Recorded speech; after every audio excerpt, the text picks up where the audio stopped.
සියලු දෙනාටම සුබ දවසක්. අද මම ඔයාලත් එක්ක කතා කරන්න යන්නේ ඔයාලා විශේෂයෙන්ම දන්නවා ඔයාලා ඉතාලියේ රැකියාවක් කරන කෙනෙක් නම් එහෙම නැත්නම් පෙන්ෂන් එකක් ලබන කෙනෙක් නම් ඒ වගේම තමන්ගේ කියලා ව්‍යාපාරයක් කරන ඕනම කෙනෙක් සෑම වර්ෂයකම ඉදිරිපත් කරන්න ඕනේ ඉතාලි රජයට. ඉතාලි ආදායම් බදු දෙපාර්තමේන්තුවට තමන්ගේ උපයා ගැනීම සහ වත්කම්. ඒකට අපි අදාළ බදු ගෙවලා තියෙනවද අඩුවෙන්ද බදු ගෙවලා තියෙන්නේ වැඩියෙන්ද බදු ගෙවලා තියෙන්නේ කියලා අපි දිකිරත්සියෝන එකක් මගින් ඉතාලි රජයට ප්‍රකාශ කරන්න ඕනේ. ඒක සෑම අවුරුද්දකම වෙන්නේ පසුගිය වර්ෂයට අදාළව. ඒ කියන්නේ අපි දැන් ඉන්නේ 2026 අවුරුද්දේ. එතකොට අපි 2026 අවුරුද්දේ දිකිරත්සියෝන දිරේදිතෝ එක කරන්නේ 2025 අවුරුද්දට අදාළව. ඒකට මෙහි ප්‍රසිද්ධ නමක් කියනවා සෙත්තේ ත්‍රෙන්තා. එහෙම නැත්නම් මොදුලෝ 730. ඒ කියන්නේ ඒකේ නම ගොඩක් කටියට හිතන නැත මේකට 730 කියලා කියන්නේ කියලා. සාමාන්‍යයෙන් ගොඩක් වෙලාවට නීති මොනවා හරි සම්පාදනය කරනකොට ඒකේ නම විදිහට යොදා ගන්නවා. එක්ක නීතිය සම්මත කරපු ඇමතිවරයෙක් ඉන්නවා නම් එහෙම නැත්නම් විශේෂ දිනයක් තියෙනවා නම් විශේෂ අවුරුද්දක් තියෙනවා නම් ඒ වගේ දැන් ව්‍යවස්ථාවේ එහෙම සමහර ආර්ථිකවලි දේවල් වගන්ති ගත්තාම ඒවට තියෙනවා යම්කිසි අංකයක්. නමුත් මේ 730 කියන්නේ එහෙම කිසිම දෙයකට අදාළ නමක්වත් අංකයක්වත් නෙමෙයි. මේක ඇවිල්ලා ආජන්සියා දෙල් එන්ත්‍රාත එක මගින් ඒ නිකුත් කරපු මෝදුලෝ එකේ ෆෝම් එකේ අංකය තමයි 730. ඒ නම තමයි ඉස්සරහට දිගටම කියාගෙන ඉන්නේ. ඒකයි සෙත්තේ ත්‍රෙන්තා හදනවා කියලා කියන්නේ. එහෙම නැත්නම් 730 දිකිරත්සියෝන එක හදනවා කියලා කියන්නේ. හරි අපි දැන් බලමු අපි මේ දිකිරත්සියෝන රේදිතෝ එක එහෙම නැත්නම් සෙත්තේ ත්‍රෙන්තා ඉදිරිපත් කිරීම මගින් අපිට හම් වෙන වාසි මොනවද අවාසි මොනවද කියලා. මෙතන අවාසියක් වෙන්නේ අපි නීතිකරුක පුද්ගලයෙක් විදිහට රටක පුරවැසියෙක් විදිහට අපි බැඳිලා ඉන්නවා තමන් උපයන ආදායම් නීත්‍යානුකූලව උපයාගත් ආදායම්ද සහ ඊට සාපේක්ෂව අපි ගෙවලා තියෙන බදු නිවැරදි ආකාරයට ගෙවලා තියෙනවද කියන එක. ඒක අපේ පුරවැසියෙක් විදිහට අපේ වගකීමක්. සමාජයට කරන අපි වගකීමක්. එහෙම නැත්නම් අපි ඕනම රටක නීතියට විරුද්ධව දේවල් කරනවා කියලා හිතන්න පුළුවන්. සාමාන්‍යයෙන් දැන් ලංකාවේ එහෙම තියෙන ප්‍රශ්න නෝ දැන් ඔය පේනවනේ ආදායම් එහෙම සල්ලි ආවේ කොහෙන්ද ඒවට බදු ගෙවලා තියෙනවද නැද්ද කියන. ඉතින් ඒ වගේ ඔබට ඉතාලිය ඇතුළත නීත්‍යානුකූලව ඉන්න අවශ්‍ය නම් ඒ කියන්නේ ඔබ ඔබේ ආත්මගරුත්වය සහ ඔබේ හෘද සාක්ෂියට අනුව ඔබ ඉන්න කෙනෙක් නම් අනිවාර්යයෙන්ම දිකිරත්සියෝන රේදිතෝ එක හදන්න ඕනේ. මෙතන විශේෂයෙන්ම දෙයක් කියන්න ඕන. ඔය නීතිය මුලින්ම අනිවාර්ය වුණාට පස්සේ ගොඩක් වෙලාවට ලංකාවේ ඉන්න කට්ටිය හිතුවේ සෙත්තේ ත්‍රෙන්තා හදන්නෙම රිෆන්ඩ් එකක් බලාපොරොත්තු වෙයි, රිම්බෝර්ස් එකක් බලාපොරොත්තු වෙයි. නමුත් ඒක බොහෝ දුරට ඒ විදිහට වෙන්නේ නැහැ. රිෆන්ඩ් එකක්ම වෙන්න විදිහක් නැහැ. සමහර වෙලාවල් වලට අපි පහුගිය අවුරුද්දට සාපේක්ෂව ගෙවලා තියෙන බදු ප්‍රමාණය අඩු නම් රජයට අපි ගෙවන්න තිබිලා තියෙනවා මෙච්චර ප්‍රමාණයක්. නමුත් අපි ගෙවලා තියෙන්නේ ඊට වඩා අඩු ප්‍රමාණයක් නම් අනිවාර්යෙන් ඒක අපි නැවත රජයට ගෙවන්න ඕනේ. එතකොට අපි මේක හදන එකෙන් අදහස් වෙන්නේ අපිට අනිවාර්යයෙන්ම මුදල් ලැබෙනවා කියලා. අපිට සමහර වෙලට ගෙවන්නත් පුළුවන්. සමහර අවස්ථාවල මෙහෙමත් වෙනවා. අපිට සල්ලි රිම්බෝර්ස් එකක්කුත් ලැබෙනවා. සමහර අවස්ථාවක යම් කොටසක් ගෙවන්නත් වෙනවා. ඒ වගේ දේවල් තියෙනවා. අපි දැන් බලමු මේ සෙත්තේ ත්‍රෙන්තා එක කොහොමද අපි ඉතාලි භාෂාවෙන් පොඩ්ඩක් අපි අධ්‍යයනය කරලා බලමු මොකක්ද ඒ කියලා. Il modello 730 è il documento con cui i lavoratori dipendenti e i pensionati dichiarano i propri redditi allo Stato. රැකියා කරන සහ විශ්‍රාමික අය තමන්ගේ ආදායම් ප්‍රකාශ කිරීම රජයට ආදායම් ප්‍රකාශ කිරීම තමයි මොඩෙල්ලෝ 730 එක ඉදිරිපත් කිරීම මගින් වෙන්නේ. අපි මේකේ තියෙනවා più tasse del dovuto. ඒ කියන්නේ වැඩිපුර ගෙවලා තියෙනවා නම් ගෙවන්න ඕන ප්‍රමාණයට වඩා වැඩිපුර ගෙවලා තියෙනවා නම් hai diritto a un rimborso. ඔබට රිෆන්ඩ් එකක් ලබා ගැනීමේ අවස්ථාව තියෙනවා.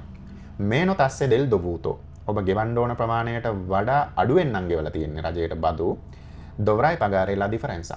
ඔබට ඒ වෙනස නැවත රජයට ගෙවන්න වෙනවා. Con il modello 730 puoi anche dichiarare alcune spese che danno diritto a detrazioni o deduzioni. මේක මගින් අපිට තව chance එකක් දීලා තියෙනවා අපගේ යම්කිසි වියදම් කරපුවගෙන් යම්කිසි ප්‍රමාණයක් ආපසු ලබා ගන්න හෝ අඩු කරගන්න. උදාහරණයක් විදිහට ස්පේසේ මේදිකේ කියන්නේ අපි තමන්ගේ ශරීර සෞඛ්‍ය වෙනුවෙන් අපි ක්ලිනික් වෙනුවෙන් එක එක පරීක්ෂණ කරන්න ගෙවපුවා. ඒ වගේම ඔපරේෂන් වලට සල්ලි ගෙවලා තියෙනවා නම් ඒ වගේ දේවල් වලට සල්ලි ගෙවුවා නම් ඒ වගේ යම්කිසි ප්‍රතිශතයක් අපිට නැවත රජයෙන් අපිට ලබා දෙනවා. ඒ වගේම ඉන්ටරෙස්ටි දෙල් මූතුවෝ ගයක් මිලදී ගන්න ණයක් අරන් තියෙනවා නම් ලෝන් එකක් අරන් තියෙනවා නම් ඒ ලෝන් එකේ පොලියෙන් යම්කිසි කොටසක් අපිට නැවත ලබා ගන්න හැකියාවක් තියෙනවා මොඩෙල්ලෝ 730 එක ඉදිරිපත් කිරීම මගින්. එතකොට මේක හැම අවුරුද්දෙම වෙන්නේ 2026 අවුරුද්දේ නම් 2025 අවුරුද්දට සාපේක්ෂව තමයි ඒකට අදාළව තමයි මේ දේවල් කෙරෙන්නේ. ඒ වගේම ස්පේස් ස්කොලාස්ටිකේ ඕ යුනිවර්සිටාරියේ. ඒ කියන්නේ අධ්‍යාපන කටයුතු සඳහා පාසල් යන්න, ඒ වගේ දේවල් වලට පරිගණක උපකරණ, පොත්පත් සහ යුනිවර්සිටි විශ්වවිද්‍යාලවල කෝසස් වලට ගෙවපු මොනවා හරි තියෙනවා නම් ඒ අදාළ කැටගරි වලට ස්කීම් එකට වැටෙනවා නම් මේක ඔබට අඩු කරගන්න හෝ ඒක යම් කොටසක් අපිට නැවත රිෆන්ඩ් එකක් විදිහට ගන්න. ඒකට ඇතුළත් වෙන සුදුසුකමක් නම් මේක අපිට ඒකත් ලබා ගන්න පුළුවන්කම තියෙනවා. හරි අපි ඊළඟට බලමු dichiarazione modello 730 ඉදිරිපත් කරන්න අපිට මොනවද ඕන documents කියලා. Documento di identità e codice fiscale. තමන්ගේ identity card එක අවශ්‍යයි. ඒ වගේම codice fiscale එක අවශ්‍යයි. tessera sanitaria එක අවශ්‍යයි. ඒ කියන්නේ අපි ජාතික සෞඛ්‍ය සේවයට අපේ රෙජිස්ටර් වෙලා ඉන්න කෙනේ සහතිකය අවශ්‍යයි. ඒ කියන්නේ tessera sanitaria එක ඇත්ත වශයෙන්ම කියනවා නම් ඉතාලි රජය විසින් දෙන ඉන්ෂුරන්ස් එකක්. ඒ කියන්නේ ජාතික සෞඛ්‍ය පද්ධතිය ඇක්සස් කරන්න දෙන ඉන්ෂුරන්ස් එකක්. ඒ වගේම certificazione unica. Certificazione unica කියන්නේ තමන් වැඩ කරන datore di lavoro. ඒ කියන්නේ තමන්ගේ සේවා යෝජකයා විසින් ඔබට ලබා දෙනවා මේ අදාළ සේවකයා මෙන්න මේ කාලය ඇතුළත මෙන්න මේ ප්‍රමාණයක් අපෙන් ආදායම් ලබලා තියෙනවා කියන එක. ඒ සහතිකය අවශ්‍යයි. Eventuale modello 730 o modello redditi dell'anno precedente. කලින් අවුරුද්දේ හදපු dichiarazione එක අවශ්‍යයි. ඒ වගේම dati del sostituto di imposta. datore di lavoro හෝ pensionistico එහෙම නැත්නම් තමන් රැකියාව කරන ආයතනය හෝ තමන්ගේ pension fund එකේ විස්තර අවශ්‍යයි. ඒ වගේම අපි හිතමු සාමාන්‍යයෙන් අපි මුදල් අඩු කර ගැනීමක් සහ අපිට බෝනස් එකක් නැවත ලබා ගැනීමක් ගෙවපු ගාණෙන් කොටසක් ලබා ගන්න අවශ්‍ය නම් අපිට විශේෂයෙන් අපි අද උදාහරණයක් විදිහට කතා කරොත් තමන්ගේ අසනීප වීම නිසා කරපු පරීක්ෂණ බෙහෙත් ගත්තේ වුණා ඒ වගේ දේවල් ගැන අපි ඉදිරිපත් කරනවා නම් අනිවාර්යෙන් ස්කොන්ත්‍රීනි ඕනේ. ස්කොන්ත්‍රීනි කියන්නේ ෆාමසි එකකින් හරි මොකක් හරි ආයතනයක් විසින් නිකුත් කරන බිල්පත්.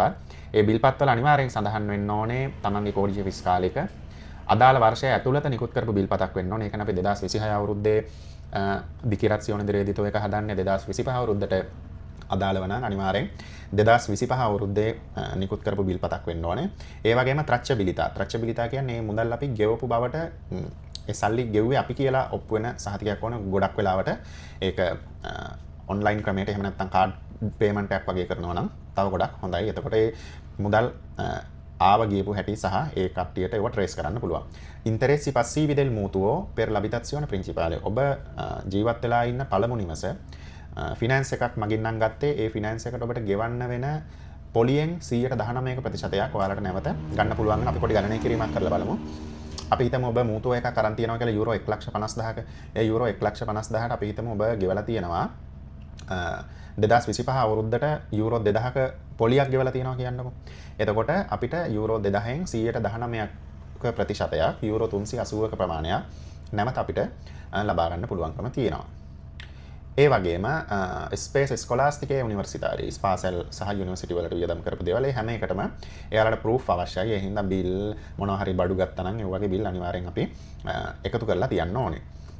Space per asili nido. ඒ කියන්නේ මොන්ටිසෝරි වල ළමයින්ට පවා අපිට ගියපු වියදම් ඒ රාමුව ඇතුළට ඇතුළත් වෙනවා නම් අපිට ඒව නැවත යම්කිසි කොටසක් හැම වෙලේම මතක තියාගන්න ගෙවපු හැමදේම නෙමෙයි කොටසක් නැවත ලබා ගන්න හැකියාව තියෙනවා. හැබැයි ඒ ඔක්කොම ඒ අදාළ නීති රෙගුලාසිත් එක්ක ඇතුළට ෆිට වෙන්න ඕනේ. එහෙම ෆිට වෙන්නේ නැත්නම් අපිට දෙන්නේ නැහැ.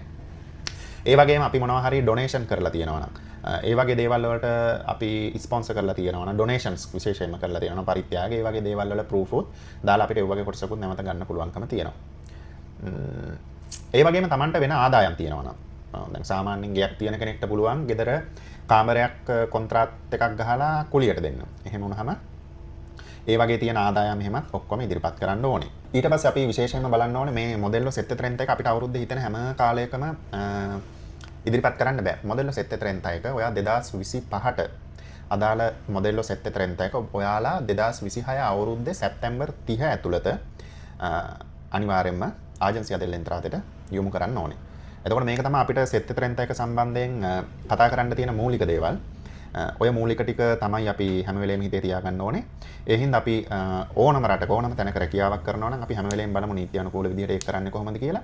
ඔයාලට හිතෙන්න පුළුවන් සමහර විට ඔයාලට බදු ගෙවන්න ඕනේ නැහැ කියලා. නමුත් ඒක ඔයාලා හිතුවට එහෙම නැහැ කියලා ආජන්සියා දෙල් එන්ත්‍රාතකෙන් අනිවාර්යෙන් මේ වර්ෂයට අදාළව අපි නොදැනුවත්ව වුණත් අපේ බදු ගණනය කිරීම කරනවා. ඊට පස්සේ ඔයාලට බෝනස් පිට බෝනස් විදිහට ආපහු ගෙවන්න වෙන තත්ත්වයක් උදා වෙන්න පුළුවන්. මොකද එහෙම dichiarazione reddito හදන්න නැතුව පස්සේ කාලෙට අවුරුදු ගානකට පස්සේ අපිට බදු ගෙවන්න කියලා ලියුම් ආපු කට්ටිය ඕන තරම් ඉන්නවා. ඒ හින්දා Taman දෙයක් හරියට කරමු. ඒ හින්දා මේක තමයි ඔයාලා සෙට් ට්‍රෙන්ඩ් එක සම්බන්ධයෙන් මූලිකව දැනගත් වෙන්න ඕන කරුණු. මට මොනවා හරි මග ඇරුණා නම් කමෙන්ට් එකක් ලියන්න. මොනවද මග ඇරුණේ කියලා අපි වැරදි හදාගෙන ඉස්සරහට යමු.